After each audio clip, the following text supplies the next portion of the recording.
Salut les orateurs augmentés. Non ça va, je rigole. C'était juste pour la bannière. Elle est pas mal la nouvelle bannière là, qu'est-ce que vous en pensez? C'est sympa. L'image que vous avez en fond de la bannière, c'est une image que j'ai demandé à Bing. C'est Bing qui me l'a créée. Ensuite je l'ai redimensionné, j'ai mis un petit peu de flou, etc. Bref, on continue nos travaux à la rencontre de ces outils qui sont censés faire de nous des orateurs plus efficaces. La question comme à chaque fois, c'est est-ce que c'est du gadget? Et si ça marche, qu'est-ce que ça veut dire sur la manière dont on doit se réorganiser, sur quoi on doit porter nos efforts pour rester à la pointe de la rhétorique, pour être toujours les meilleurs, pour créer du bon contenu, pour toucher le public et pour faire avancer nos causes, nos projets et nos produits. Alors là, je voudrais tester un truc qui s'appelle copy.ai. J'ai aucune idée de ce que c'est, donc j'ai simplement login avec Google. J'espère que j'aurai un essai gratuit, hein, parce que si je dois payer à chaque fois, ça va commencer à faire cher, même si, voilà, on peut tester des outils, hein, ça se trouve, ce sont de très bons outils. Alors, quel est mon rôle? En fait, si tu veux, business owner, ça conviendrait, copywriter, ça conviendrait. On va mettre copywriter, parce que c'est quand même pour ça qu'on est là. Quel genre de contenu tu veux qu'on t'aide à créer? En fait, moi, j'aimerais bien, à chaque fois, c'est ce que j'essaie de faire et ça marche jamais. C'est toujours un échec sur cette chaîne. À chaque fois, j'aimerais pouvoir créer un bon sang de bois de billets sur LinkedIn, quoi. Est-ce que vous pouvez m'aider enfin à écrire un billet sur LinkedIn sans que ce soit complètement claqué au sol et que j'ai pas à repasser sur le truc? Donc, website copy, social media content, ça va être ça, on va dire que c'est ça. Est-ce que vous y allez tout seul ou en équipe?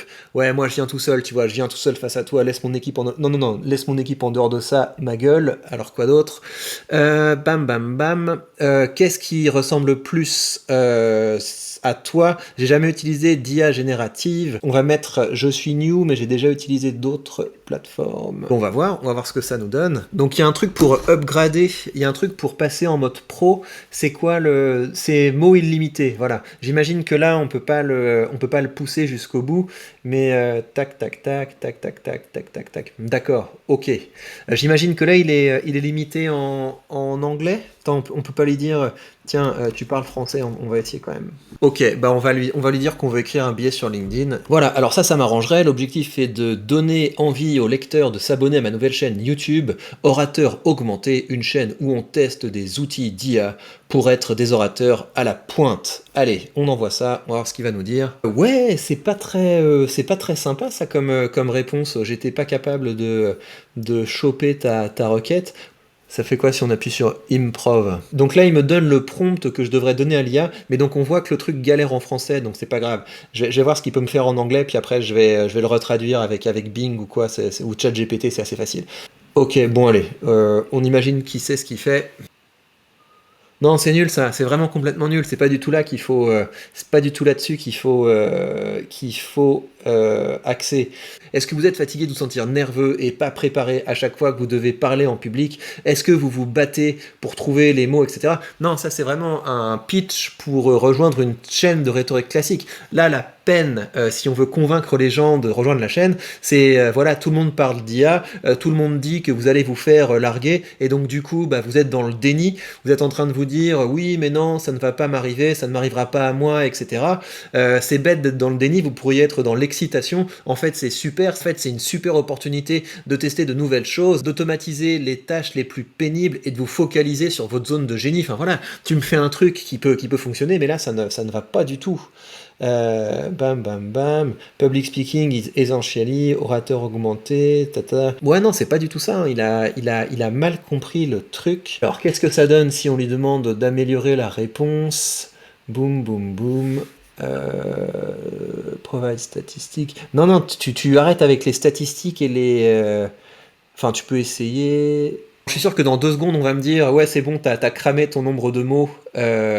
T'as cramé ton nombre de mots. C'est pareil, avant de dire, c'est important de comprendre que l'IA n'est pas là pour remplacer les créateurs. Moi, j'aurais fait un dip supplémentaire, et vous avez raison d'avoir peur, à la vitesse à laquelle ça va, etc. J'aurais insisté un petit peu le truc pour pousser les gens à se dire, voilà, il faut d'abord insister un petit peu sur la peine, et après on va dans l'excitation. Mais en fait, vous n'avez pas besoin d'être en PLS. Venez, on y va, dès maintenant. Ouais. Conclusion et tout. Oh là là. C'est là où cet outil est un petit peu en retard, c'est qu'il n'est pas sensible au type de plateforme. Donc je vais quand même essayer de le relancer là-dessus. N'oublie pas que c'est pour LinkedIn. Bon voilà, regarde, c'est pas mal ça. comment les créateurs de contenu peuvent utiliser l'IA pour améliorer leur travail. L'intelligence artificielle a le potentiel de transformer... cependant, certains craignent que l'IA remplace, mais cette peur est exagérée.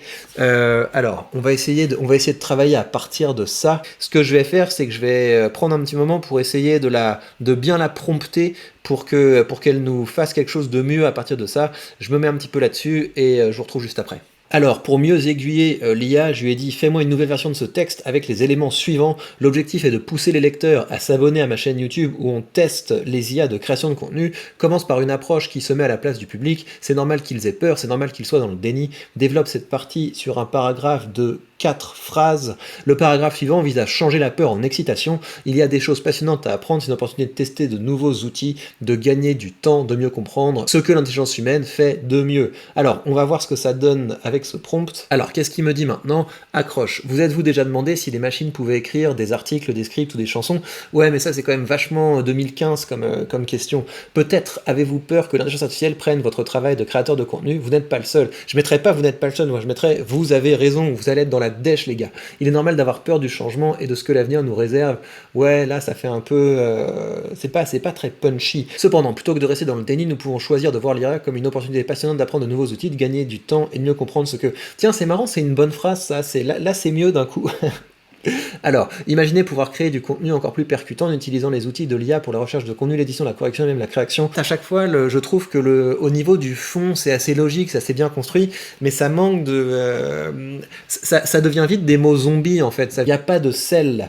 Ainsi, si vous êtes curieux de découvrir comment les machines peuvent aider les créateurs de contenu, je vous invite à vous abonner à ma chaîne YouTube où nous testons les IA de création de contenu. Vous y trouverez des tutoriels, des démonstrations, des astuces, tac tac tac. Rejoignez-nous, explorons les possibilités infinies de l'IA pour la création de contenu.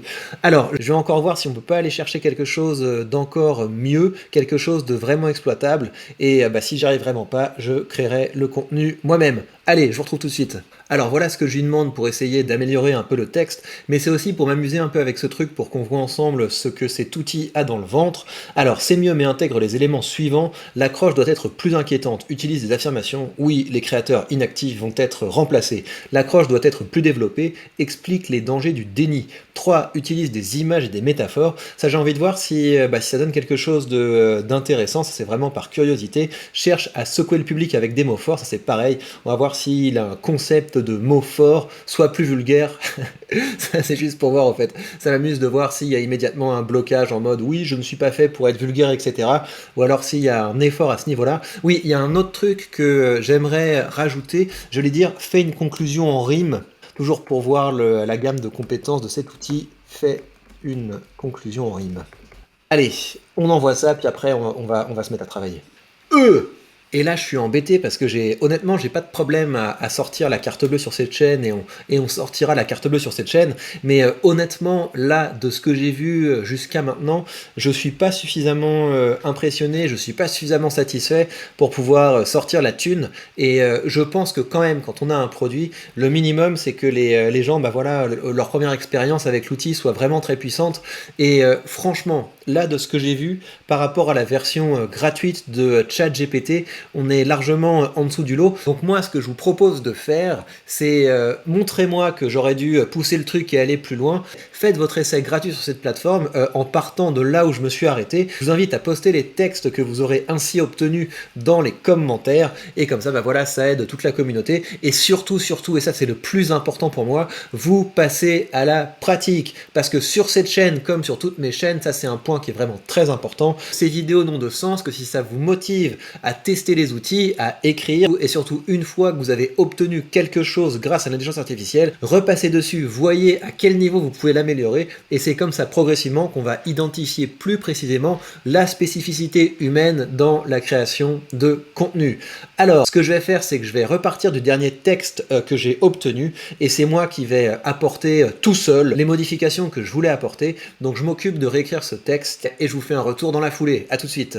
Voilà, j'ai terminé le texte et j'ai eu besoin de m'évader, de m'amuser un petit peu rhétoriquement, parce que autant il y a certaines interactions avec l'intelligence artificielle qui me motivent, et là non, je me suis pas senti stimulé.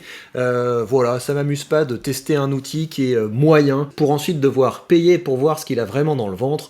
Ça ne va pas du tout. Bref, alors, voilà le texte que j'ai écrit. Je vais vous lire ça en vous faisant quelques commentaires au passage. Cela fait trop longtemps que je vous mens. J'insiste quotidiennement, lourdement, sur l'importance de travailler son style, de pratiquer l'écriture, de s'inspirer de grande littérature. La vérité, c'est que ça fait 2 mois que je n'écris plus mes vidéos. Alors, donc là, vous voyez, on part sur... En fait, je me suis fait remplacer par ChatGPT. Le truc, si vous voulez, c'est que je suis pas le premier à faire ça. Voilà, c'est devenu un petit peu un trope, c'est devenu un petit peu un lieu commun. Donc, il a fallu que j'aille un petit peu plus loin que ce qu'on fait habituellement pour pouvoir crédibiliser le truc. Le pire, c'est que si je ne vous l'ai pas dit plus tôt, c'est que j'avais des formations sur le style à vous refourguer. Il y a 2 mois, j'ai pris l'abonnement à la nouvelle version de ChatGPT. Vous me connaissez, mon objectif était de sortir une vidéo test du style « J'humilie rhétoriquement le nouveau ChatGPT ». Au début, j'étais confiant. Je voyais les mêmes lacunes que dans la version d'avant. Mais un jour, j'ai douté. Donc là, vous voyez vraiment le truc assez basique, hein, mais des fois, il faut s'appuyer quand même sur des mécanismes basiques. Donc là, pour donner un peu de crédibilité, on met un aveu inavouable. Enfin voilà, en tout cas, ça dynamise le texte, c'est assez amusant. Et j'humilie rhétoriquement le nouveau ChatGPT. Qu'est-ce qu'on fait? Là, on met de la crédibilité, parce que c'est exactement le genre de titre que je pourrais créer. Et ce qu'on fait, évidemment, ensuite, c'est qu'on suit les battements du récit. J'étais confiant, tout se passait bien, etc. Mais soudain, il y a ce petit schéma là. Et, mais, donc. Et c'est la situation d'exposition. Il y avait un château, il y avait une princesse, il y avait un mari, une reine, tout allait bien. Mais un jour, la reine meurt et donc il y a une belle-mère, etc. Péripéties. Donc la princesse a dû s'en aller dans les bois, etc. Nouvelle situation initiale, éléments perturbateurs, etc. C'est comme ça qu'on fait une narration. On crée une situation, on la déstabilise, on recrée une nouvelle situation après avoir tiré les leçons, on redéstabilise, etc. Donc, mais un jour, j'ai douté. Je lui avais envoyé les derniers paragraphes d'une vidéo pour lui demander une conclusion en rime. En vrai, c'est crevant. C'est ce que j'écris en dernier et je n'avais plus de jus. Il m'a sorti quelque chose de convenable et je l'ai ajouté tel quel. Et donc là, qu'est-ce qu'on fait? On fait quelque chose de crédible. Et donc comment est-ce qu'on fait quelque chose de crédible en mélangeant du vrai et du faux? Vous voyez? Donc moi, c'est vrai que je fais les derniers paragraphes de mes vidéos en rime. C'est vrai que c'est un moment où je suis crevé. C'est vrai que j'ai déjà demandé à ChatGPT de me faire des trucs, etc. Par contre, j'ai jamais rien ajouté de ce qu'il m'a produit tel quel. Ça pourrait arriver, hein, ça, il n'y a pas de problème. S'il y a des choses qui sont convaincantes, je les ajouterai avec plaisir. Pour le moment, ce n'est pas le cas. Vous imaginez la suite, j'ai refait l'expérience avec l'intro, avec des morceaux de développement. Au fur et à mesure, je me suis constitué un fichier d'instructions de plus en plus détaillé. Aujourd'hui, je n'ai plus qu'à trouver le thème. Alors là, je suis pas sûr de ce truc-là parce que, en fait, j'avoue que je ne sais pas encore très bien comment ça marche, là, même avec la nouvelle version de ChatGPT. J'imagine qu'il faut avoir une espèce de répertoire de prompts, et au bout d'un moment, le truc, on a déjà les instructions pour lui faire ce qu'on veut, etc. J'ai pas encore vraiment développé le truc, mais je vais voir à quel point on peut pousser tout ça. Alors aujourd'hui, je n'ai plus qu'à trouver le thème. J'ai dû ravaler mon ego et me rendre à l'évidence. Je suis devenu un interprète des textes de ChatGPT. Et donc ensuite, ce que j'ai voulu faire, c'est prendre un petit peu une dérive, vous voyez, parce que là, on est encore dans un récit convenu, et j'ai voulu mettre un truc un peu plus marrant. En fait, ça m'est venu avec cette idée, si tu veux, interprète de ChatGPT. C'est quoi un truc pire? Ce serait esclave de ChatGPT. Et donc on peut aller vers des pistes qui sont assez marrantes. Mais il y a quelque chose de plus étrange. En fait, c'est inquiétant. ChatGPT a commencé à intégrer dans ses scripts des instructions sur la manière dont je devais interpréter les textes, l'intonation, les gestes et même les vêtements. Et là, on a le petit crescendo qui va bien. J'ose à peine vous écrire ce qu'il m'a demandé pour la vidéo de dimanche. Déguise-toi en petite fille pour qu'on te mette des fessées. Et donc là, bim. Bon, c'est pas la manière la plus élégante de faire une transition, mais je trouvais ça marrant en fait de faire un gros clac. C'est voilà, poisson d'avril. En fait, il y a rien de tout ça. Et je trouve qu'ensuite la partie donc où on va vers l'appel à l'action est pas mal parce qu'on fait un petit travail d'empathie. Si tu as cru une ligne de ce texte, tu as un problème. Peut-être que tu n'as pas assez confiance dans la puissance d'un esprit humain bien entraîné. Peut-être que tu suis de beaucoup trop loin les développements de l'intelligence artificielle. Peut-être que c'est encore pire, tu doutes de moi. Là, j'hésitais à mettre un petit smiley parce que il y aura toujours des gens qui diront oui, tu te prends pour qui, etc. Mais en fait, règle numéro 4, n'aie pas peur. Si t'es pas content, va te faire cuire un œuf chez les Khmers, mon pote. On continue. Dans tous les cas, je t'invite à me retrouver dans l'atelier de rhétorique que j'ai rebaptisé Orateur Augmenté. On va tester ensemble les derniers outils, les démystifier, s'assurer que tu ne sois jamais largué et comprendre toujours plus précisément ce qui fait le sel de l'intelligence humaine et de son plus bel outil, le langage. Voilà, donc voilà ce que j'ai fait suite à mon interaction avec l'intelligence artificielle. Vous voyez qu'on a les mêmes thèmes, en gros, on a une partie où on essaie d'instaurer du doute, de la peur, etc. Et on va vers un appel à l'action. Le truc, c'est que, voilà, moi, je trouve que des fois, c'est un peu asséchant les interactions avec les intelligences artificielles parce que on sent tellement le script, les cadres, les plans, les prompts et je sais pas quoi, que j'ai eu besoin de tester une forme plus libre. C'est ce que j'ai fait, c'est ce que je continuerai de faire autant que bon me semble, autant que bon me semble, et c'est ce que je vous encourage à faire, évidemment. Interagissez avec les intelligences artificielles pour ne pas vous laisser larguer, et dans la foulée, créez des choses véritablement originales pour jouir de cette liberté que vous avez d'avoir un corps, un cerveau, un esprit, et aussi un prof de rhétorique qui vous aime et qui vous soutient. Et je vous rappelle évidemment que si vous voulez cultiver votre art rhétorique pour être toujours à la pointe, vous savez que vous avez en premier lien dans la description de cette vidéo le lien vers mon cercle des orateurs. C'est au moins un article que je vous envoie tous les mois où on analyse ensemble des techniques rhétoriques pour que vous puissiez les utiliser directement dans vos discours et dans vos contenus. Prenez bien soin de vous et à très vite.